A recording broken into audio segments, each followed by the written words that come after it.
Welcome to the Private School Leader Podcast, where private school leaders learn how to thrive and not just survive as they serve and lead their schools. I strongly believe that it is possible to have a long and happy and fulfilling career as a private school leader. And my passion is to help you figure out exactly how to do just that, right here on the Private School Leader Podcast. I'm your host, Mark Minkus. So, I've never done this before, but there's a first time for everything. So I'm going to start today's episode with a quote from Jerry Seinfeld. And in one of his comedy routines, he said, quote, "According to most studies, people's number one fear is public speaking. Number two is the fear of death. Death is number two. Does that sound right to you? This means that to the average person, if you go to a funeral, you're better off in a casket than you are doing the eulogy."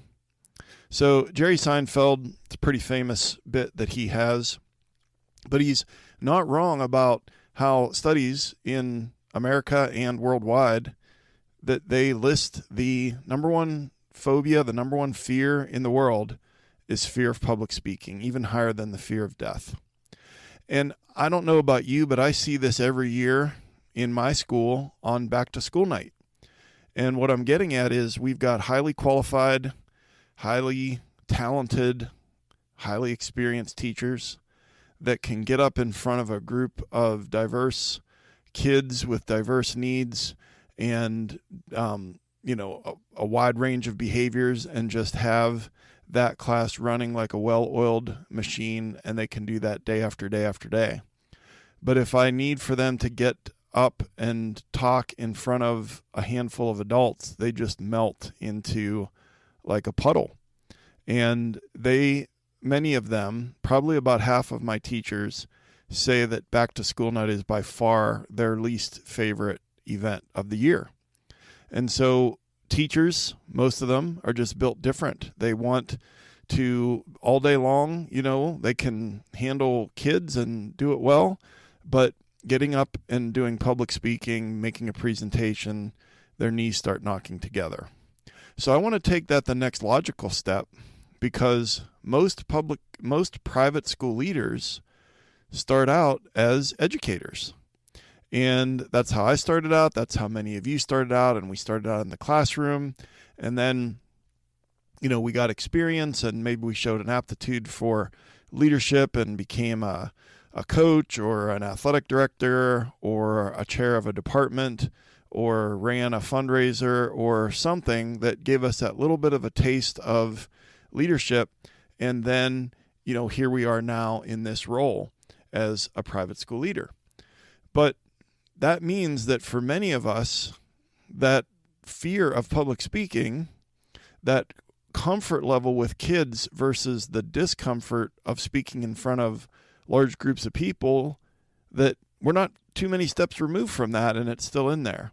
And so I think in my experience, I've found that a lot of private school leaders are not very confident in their own public speaking abilities, and it just gets better over time because you just do it more. But, what are some of the things that you will do? You'll be getting up at, an all staff meeting. Maybe it's the back to school night greeting or the greeting at the holiday concert, or giving a presentation at the board meeting, or maybe a pitch for grant funding. Maybe you're the MC at the annual awards banquet, or you're giving a speech at graduation. Like I said, I think that a lot of us just get used to it, but on today's episode, I want to help all of us get better at public speaking. So what we're going to discuss today are the 7 keys to becoming a better public speaker. We do it a lot. It's part of our job. Many of us do it because we have to, but we don't like it and we feel uncomfortable, and maybe we feel like we're not very good at it. Well, today we're going to learn how to become a better public speaker. So before we do that, I want to ask you a question. You know how at the top of every episode, I say that I believe that it's possible to have a long and happy and fulfilling career as a private school leader. And I want to ask you if you believe that that's true. is that true about you? Do you think it's possible for you? I'm talking to you right now. Do you think it's possible for you to have a long and happy and fulfilling career as a private school leader? And if you're not sure, or you think, well, I guess so, or you have to have a follow-up question, well, yeah, at what price? What emotional price tag? Then I want you to think about something called Thrive Academy. Thrive Academy is a course, online course, digital course that I built, and it really is the bridge from where you are to where you want to be, which is that long and happy and fulfilling career, feeling energized, looking forward to going to school, and building those strategies as far as time management, that work-life blend with boundaries and sustainable strategies there, and just a mixture of specific step-by-step strategies, lesson by lesson, video by video, where I can take you from where you are to thriving and feeling like you want to do this for a long time and that you're happy at work. And so if that sounds intriguing to you, if you want to learn more, check out more about Thrive Academy over at theprivateschoolleader.com/thrive. And if you're listening to this in real time, early July, a little bit more time on your hands than usual, click on that. Go over privateschoolleader.com/thrive. Just check it out, because now might be the time when you could set yourself up for the beginning of the rest of a great career, that long, happy, and fulfilling career as a private school leader. And one last thing, I just want to share a new resource with you for free, just to say thank you for listening to the podcast. And this is a 9-page PDF called How to Use Verbal Judo to Have Better Conversations with the Parents at Your School. And you might be wondering, well, what is verbal judo? Well, that's a communication strategy that's been taught to law enforcement officers all over North America to de-escalate conflict and resolve disputes by using language, especially in high-pressure situations. And so George Thompson has trained almost 250,000 law enforcement officers in this Verbal Judo, The Gentle Art of Persuasion. That's the name of the book that he wrote with Jerry Jenkins.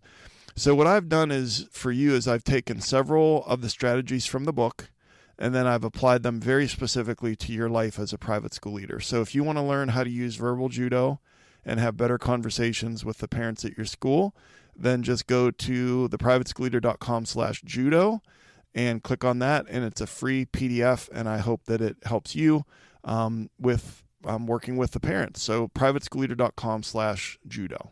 All right. So today's topic is the 7 keys to becoming a better public speaker. Number 1, accept reality. Number 2, know your audience. Number 3, speak to one person. Number 4, embrace authenticity. Number 5, prepare and practice. Number 6, keep your audience engaged. And number 7, grow your skills. So number 1 is to accept reality. And I just want to get real with you for a minute. We do a lot of things in our role as private school leaders that make us uncomfortable. There are parts of our job that we love and that we feel like we're very competent. We feel like we rock it. And then there are other parts of our job where we just don't feel that way. And here's the thing. You need to accept the reality that you might never feel comfortable getting up in front of a large group of people or even a small group of people and giving a speech or a welcome or a pitch or a presentation or whatever it is that you might be doing. And here's the thing, that's okay. We don't have to love and vibe with every single part of our job, but what we can do is that we can build our skills to make it more comfortable. So I don't think you're ever going to, if you're feeling like this isn't a strength of yours, I don't think you're ever going to, go out on tour with Toastmasters or, be the next viral TED Talk speaker. But if it's a part of your job that occurs regularly, which it is, then my goal for this episode is to just help you reduce the discomfort, build some skills, and have this part of your job be a little bit less uncomfortable for you. So I think we just have to accept the reality that we're not good at everything, and it's okay, and we can get better in that area. So number one is accept reality. Number two is know your audience. So I want you to think about it this way. I want you to think about how you would dress for the following different events, okay? So the clothes in your closet or in your drawers, I want you to think about how you would dress if you went to an amusement park or a funeral or met a couple of friends for a hike or went out to a bar with some friends or went to a neighbor's house to help them with yard work or went to a wedding. Okay, so obviously, and I could have thrown, go to school in there on a typical random Tuesday, whatever you wear to school. We dress differently for different occasions, for different events, for different destinations, and we know what's appropriate. But what about your speaking style?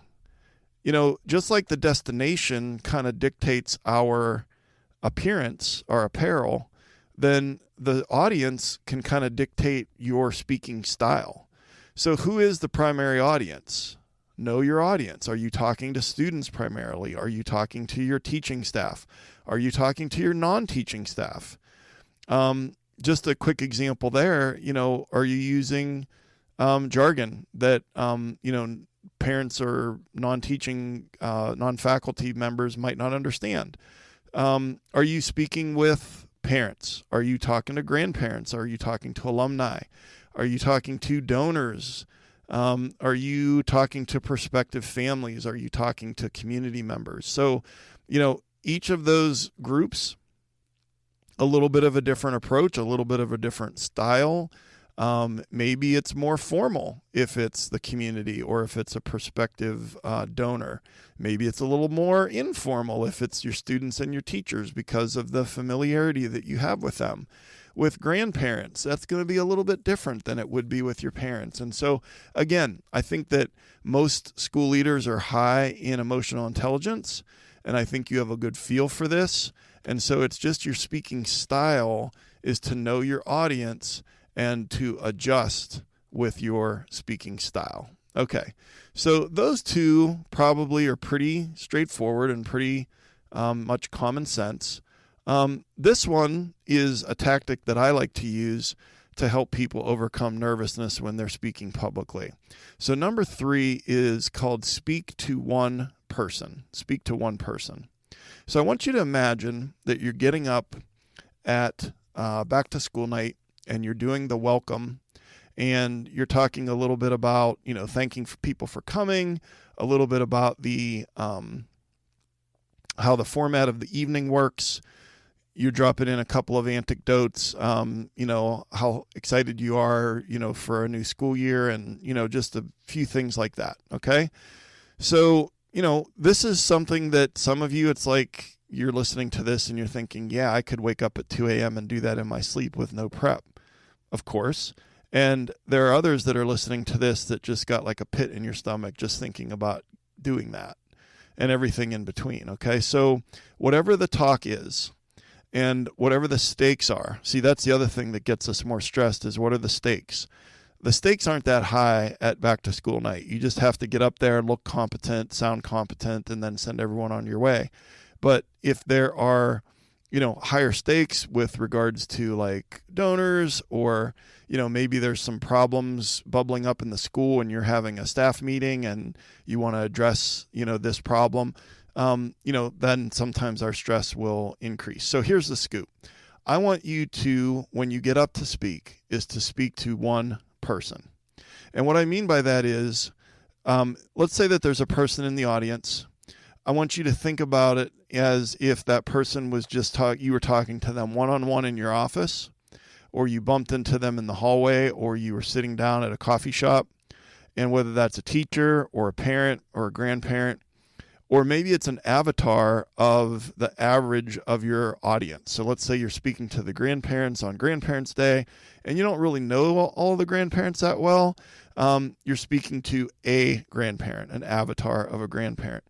And when you think about how you would, and I'm gonna make a guess here, I think that you're way more comfortable sitting down and talking to someone one-on-one in your office or at a coffee shop than you are in front of a group of people. And so what I'm trying to let you in on is this psychological trick. When you get up and you've got a microphone in your face, just in your head, be speaking as if you would be to one person in your office and not to a group of people, and just get that same comfort level, that same message across, but sometimes it will help reduce the nervousness. Now, the one caveat is if that person's in the audience, you're not going to like stare them down and like talk to that person as if you are talking only to them. The idea is it's a strategy to think about your comfort level of talking one-on-one, but you're then projecting it to a large group of people. And we'll talk about eye contact and body language in a moment, but just if that's something that's uncomfortable for you, getting up and speaking, think about how much more comfortable it is to talk to someone one-on-one, and then just do that, and you're speaking to one person in that audience. Okay, that brings us to number 4, which is to embrace authenticity. And I think that this one is probably one of the most important, if not the most important, on our list today. And here's the reason. When you are authentic, people can relate to you. And when you're stiff and fake, and when you're reading your speech and you're not making eye contact and you're just very stiff, then people aren't relating to you, and actually it makes the audience feel uncomfortable and disconnected from you. And so the more that you can show your authentic self, maybe share a personal experience or a personal anecdote, when you do that, never name the student, never name the teacher, but sometimes there are some funny stories that you can tell about this or that. And so I'm not talking about you getting up there and cracking jokes. I'm actually not a big fan of jokes during public speaking, because I think those are too high stakes if it doesn't go over and isn't funny. And it's also like what people think is funny varies so widely in even a small audience. But I'm just talking about just being yourself. And that requires a little bit of vulnerability as well. And also I think a big thing with authenticity is that you are passionate about what you do. You're passionate about these kids. You're passionate about your school. Well, let that come through in your words. Are you inspirational? Are you passionate? Just speak with passion about how much you love these kids, how strong your conviction is for them to get the best education in the area, how strong you are and how passionate you are about these kids being the future and the next leaders in our community. That's what's going to engage your audience, is just you letting your true inner self come out. And it's also the easiest thing to do is to be yourself. I think that part of the discomfort from public speaking is that we're trying to be a version of ourselves while we're up there instead of just being ourselves. And then the last little tip, if you feel comfortable doing this, I've found that a large percentage of private school leaders are pretty humble and pretty good-natured and pretty comfortable for the most part with even being self-deprecating a little bit. And if you can make fun of yourself, especially early on in your remarks or in your talk, it actually puts the audience at ease, and so just poke a little bit of fun, at yourself in some way. Don't get up there. Here's the thing, like the death knell of any kind of talk is to get up, say, hi, I'm so-and-so, and then start giving your resume. Nobody wants that. Whether you're speaking at a conference, a national conference, or, a lot of that I think comes from imposter syndrome and not knowing what good public speaking is. You don't need to do that. Okay. Just get up there. You've got a couple, short and to the point. You've got a couple big things you want to hit. Put the audience at ease right off the bat. Be a little bit vulnerable. Be authentic. Let your passion for your job show through in your words, and you're going to crush it. Trust me.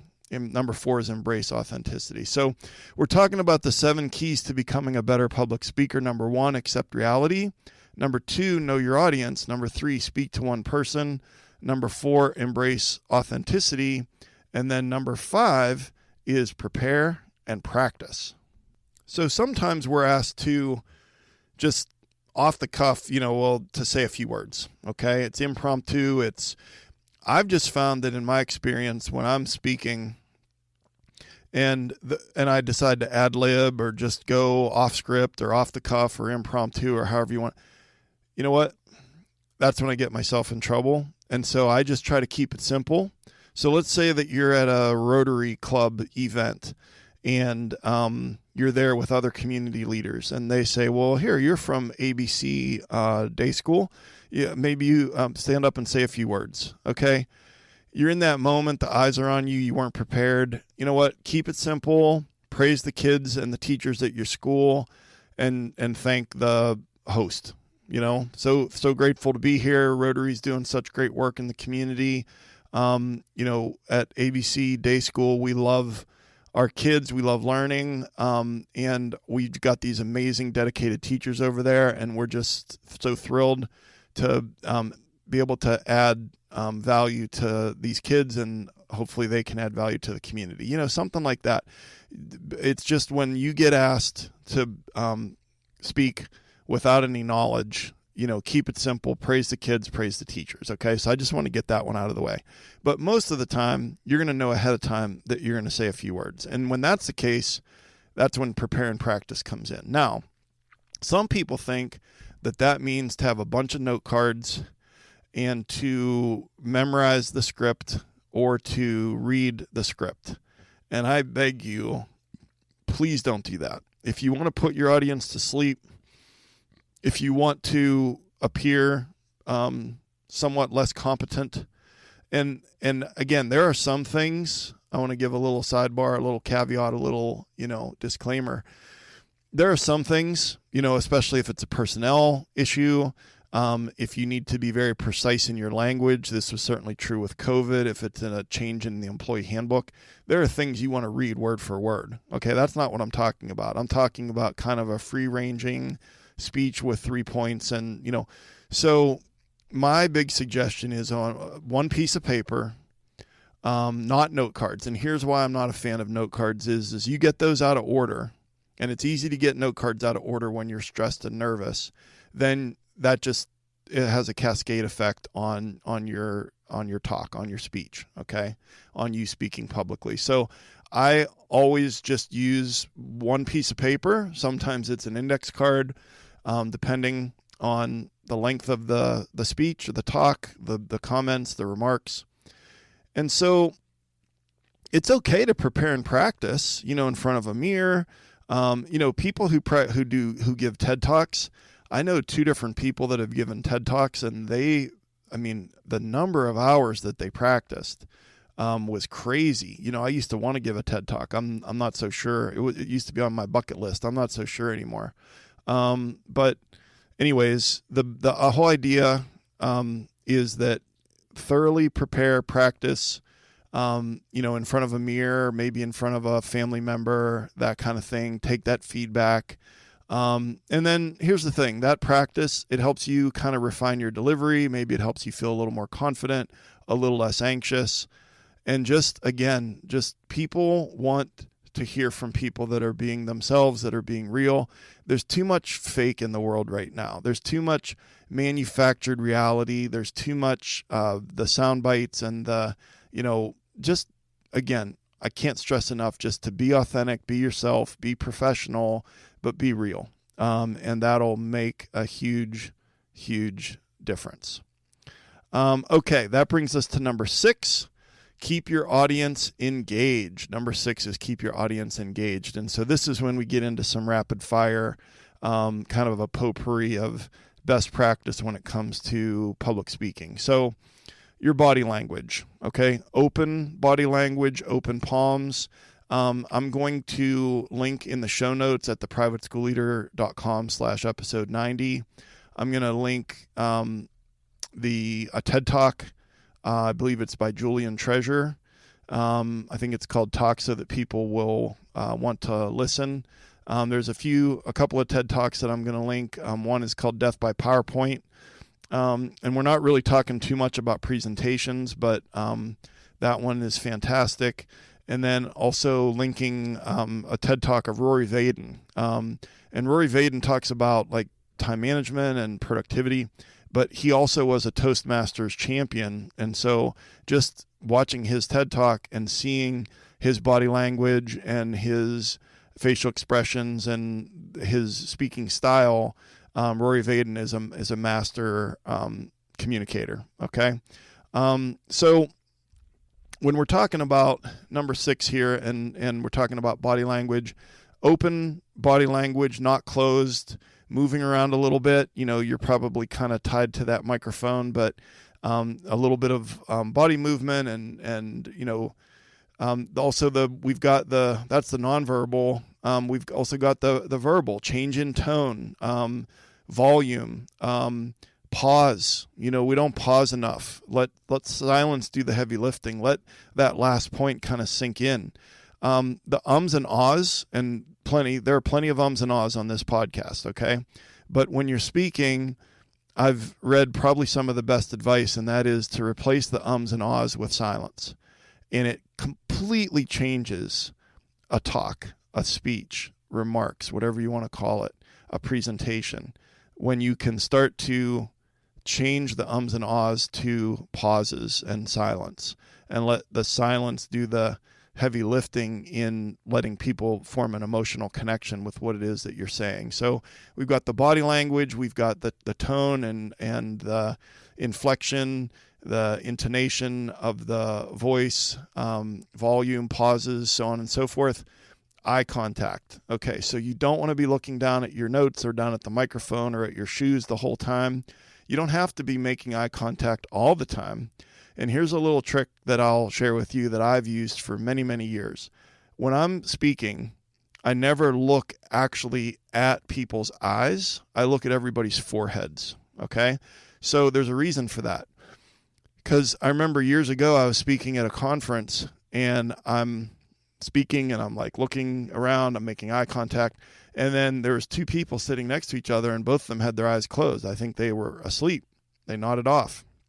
Well, that threw me for a loop. And then I had a really hard time recovering from that. And it also could be that if you see their eye contact, it could be that they're looking bored or that they're looking down and scrolling on their phone or, so I like to keep it from the eyebrows up, because then that forehead is not going to impact me negatively and throw me for a loop when I'm speaking. But what they see is me making eye contact with them, because the distance, looking at their foreheads. Now, if it's a small group and just a handful of people and you're kind of standing there and you're talking, then by all means make eye contact. But I'm talking about when it's kind of a larger group. How else are you going to keep your audience engaged? Ask questions. Those could be rhetorical questions, or it could be ones that, depending on the format and how close you are to the audience, that people could give answers. Encourage participation. Again, know your audience. That might be fun with kids. It might not be so fun if it's parents and they're hot and upset about a certain thing, changing the curriculum or changing the schedule or changing the sports program or whatever. When it's time to give a one-way conversation, more so asking questions, encouraging participation, when you have a very cooperative audience, a very receptive audience. So again, know your audience. Visual aids. Nowadays, it's our attention spans are shorter than they were 10 years ago, and they're way shorter than they were 20 years ago. And so I really believe in, when you're giving a talk, that if possible, to have some slides. And that will be helpful to you with the TED Talk in the show notes, that is called Death by PowerPoint. A lot of surprising things there about what brain science and research say about the best PowerPoint slides. It's a short one, but it's really, really packed with a lot of powerful information for you. And, whether it's in a meeting or board meeting, whatever, we're going to use PowerPoint. We're going to use Google Slides. And so I would highly recommend that, and that's linked in the show notes. And then the last way to keep your audience engaged is through storytelling.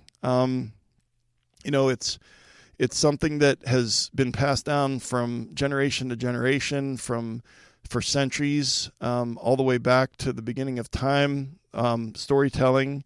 And you can connect with your audience by, telling a story. And there's an art to that, but I think that it's also circles us back to that authenticity and that, you being a little vulnerable, but you can pull people in with a story, with a good story. And it doesn't have to be a story about you, like if you're talking about, let's say, sacrifice, and you find something about, the military, and a sacrifice that someone made, or if you're talking about, inspirational, teachers, it would be best if you told a story about one of your teachers. But if you're talking about making a difference, there's plenty of stories out there about how one person made such a difference in a person's life.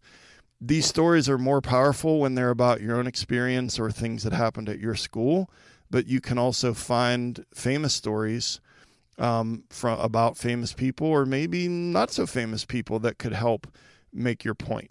So keep your audience engaged. And then that brings us to our final point, number 7, grow your skills. So I'm just going to hit you with 3 different things that you could read, a book, take a course, or watch some videos. And so the book is called, that I recommend, is called Talk Like Ted by Carmen Gallo. And it's a book that basically is exactly what it says. It provides insights into what makes TED Talks so engaging and how to apply those to your own public speaking. So I'll link that in the show notes. And then there's 2 online courses. One is through Coursera, and last time I checked, it was free. And it's called Introduction to Public Speaking. The advantage is it's free. The disadvantage is it's like a 15-hour course. So you're the one who knows like how far you are from where you want to be as a public speaker. And if you need a lot of work, there's a free course at Coursera, Intro to Public Speaking. I'll link that in the show notes. And then LinkedIn Learning, which is, under the umbrella of LinkedIn, has a course called Communicating with Confidence. And it's taught by Ving Yang, and he is actually one of the people that I'm going to recommend in a moment to check out his YouTube channel. But he's amazing. And this one, I think you have to sign up for like a free trial. And then you could always cancel it, or I'm not saying you need to, spend money on that. But it's only like an hour and 15 minutes. So that is more of a quick hitter for you, Communicating with Confidence, LinkedIn. And again, I'll link that in the show notes. And then watch videos. I mentioned before, watch Rory Vaden's TED Talks. I'll link those. And then Ving Yang, his just all of his stuff, his books, his YouTube videos. I'm just going to link to his YouTube channel. A lot of short videos there. He's a master communicator. He's a master educator on the art of public speaking. A lot of good stuff from him. So what are the big takeaways from today's episode? We're talking about the 7 keys to becoming a better public speaker. Number 1, accept reality. Number 2, know your audience. Number 3, speak to one person. Number 4, embrace authenticity. Number 5, prepare and practice. Number 6, keep your audience engaged. And number 7, grow your skills. So your call to action for today. First of all, I'd like for you to take a few minutes and just honestly assess your public speaking ability on a scale of 1 to 10. And then just pick one way to grow. Unless you're at a 10, you could apply one of the keys from this episode, or you could dive into the show notes and watch a TED Talk, or buy a book, or take an online course. Just take action. Whatever that action is to take you from where you are to where you want to be, which is a better, more comfortable, more compelling, more memorable, more interesting public speaker. There are ways to do that, and I hope that this episode has helped with that. So I want to wrap it up by giving you another free gift, and this one is called The Top 6 Ways to Protect Your School from a Lawsuit. And this is a PDF that you can use, and it will help you keep your staff and students safe and keep you out of court.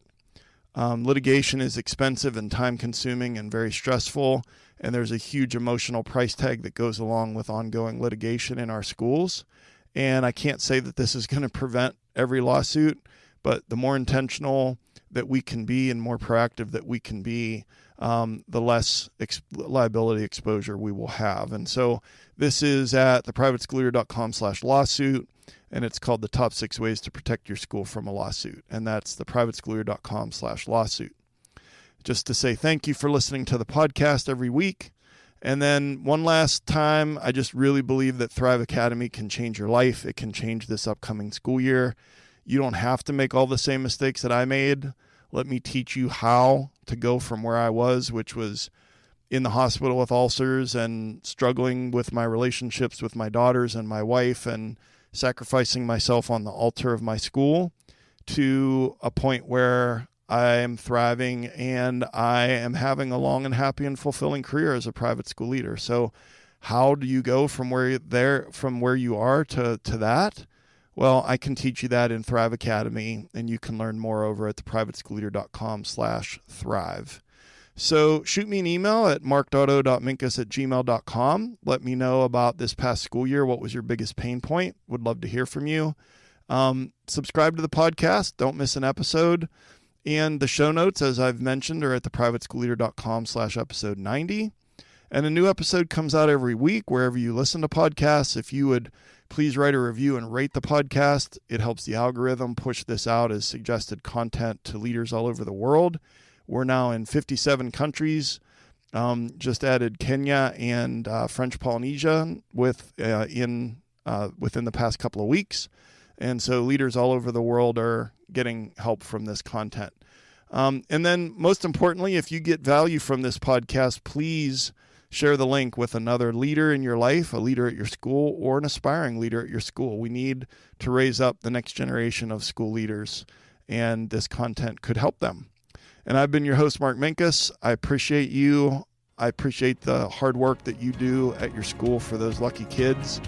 And thank you so much for being here and listening this week. And I will see you next time right here on the Private School Leader Podcast. And until then, always remember to serve first, lead second, and make a difference.